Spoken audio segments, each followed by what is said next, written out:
على انه اول ماتش في تونس الصبح راح خبر حبس رئيس النادي.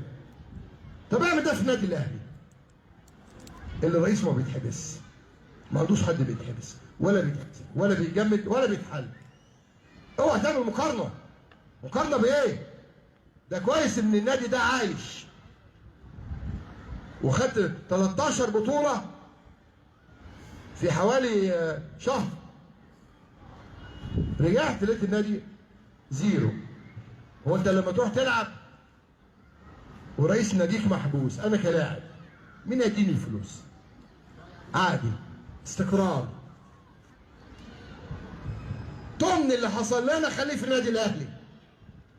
مجلس ادارته ماليش دعوه بالجمهور واعضاء الجمعيه مش هياخد حاجه. وبعدين يا ريت احنا عندنا اطهر الطاهر. تخيل انا كده وانا نايم في البيت كان عندي قضيه في محكمه، رحتش الجلسه قالوا لي هي انت كسبت القضيه. ازاي؟ قالوا لي انت كسبت القضيه. هو ايه الجهد اللي اتعمل غير ان اطهر الطاهر ضيع ضربه الجزاء؟ ومشينا بقى بعد كده بقى الخناقه بتاع الرجاء رئيس النادي والنادي بتاعه واستقالوا.